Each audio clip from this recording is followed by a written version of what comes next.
Madam, গত 5ই August বৈষম্য ছাত্র আন্দোলনের পরে আপনার প্রতিষ্ঠানটির অবস্থা একটু বলেন প্লিজ। আসসালামু আলাইকুম। 5ই আগস্ট বৈষম্য বিরোধী আন্দোলনে আসলে আমার এলাকা বা আমার এই বিদ্যালয়ের উপর কোনো অপ্রীতিকর কোনো পরিস্থিতির শিকার হইনি, বা এলাকাও আমি কখনো এইরকম কোনো পরিস্থিতির শিকার হতে দেখিনি। আমার বিদ্যালয় আগে যেরকম চলতো এখনও সেরকমই চলতেছে। আমার এলাকার যে গণ্যমান্য ব্যক্তিগণ আছেন এবং কমিটির সদস্যগণ, পিটিএ কমিটি, এসএমসি কমিটি বা অভিভাবকরা সবাই আমাকে সবসময় সহযোগিতা করে আসছে, এখনও করছে।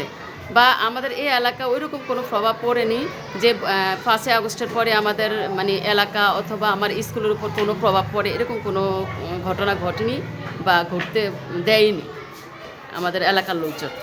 সবাই ধন্যবাদ ম্যাডাম।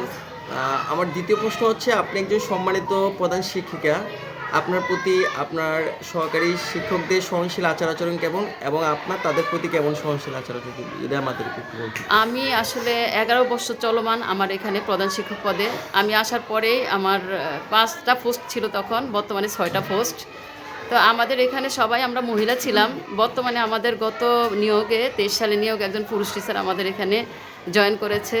তো আমরা একটা এমন একটা পরিবার, মানে আমাদের পারিবারিক পরিবার যেরকম আমি মনে করি আমার স্কুলের পরিবারটা তার চেয়েও বেশি, কারণ আমরা এখানে সকাল 9টা থেকে 4টা পর্যন্ত একসাথে থাকি। বাড়িতে আসলে ফ্যামিলিতে আমরা এতটা সময় দিই না যতটা সময় আমরা স্কুলে দিই। তো আমাদের সহকারী শিক্ষক, আমি মানে কোচুয়ার মধ্যে দৃষ্টান্ত, এরকম স্যাররাও মানে আমার অফিসাররাও জানে যে আমাদের এই বন্ডিংটা অনেক বেশি দৃঢ় আমাদের এই স্কুলে। আমাদের স্কুলে এই পর্যন্ত মানে এমন কোনো কারোর সাথে কোনো সহকারী শিক্ষক বা প্রধান শিক্ষকের সাথে কারো কোনো মনোমালিন্য বা আচরণ খারাপ হয়নি যে কোথায় কারোর জন্য মানে ত্যাগ স্বীকার করতে হয়েছে বা স্যারারা কখনো আয়সা বিচার করতে হয়েছে, এরকম কোনো কথা হয়নি।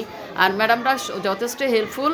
আর আমার বিদ্যালয়টা আমি আশা মানে যে অবস্থায় ছিল তাতে আমি মনে করি যে এখন অনেক উন্নত।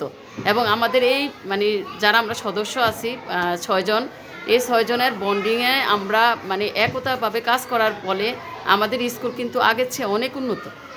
আমাদের আগে ভবন ছিল না বা আমাদের যে জরাজীর্ণ অবস্থা ছিল সেখান থেকে আমরা কিন্তু উত্তরোত্তর মানে সফলতা কামনা করছি। এবং আমি 3 বছর মানে শ্রেষ্ঠ শিক্ষক হয়েছি উপজেলা পর্যায়ে 3 বার। তো আমাদের ম্যাডামরাও আমাদের যথেষ্ট হেল্পফুল।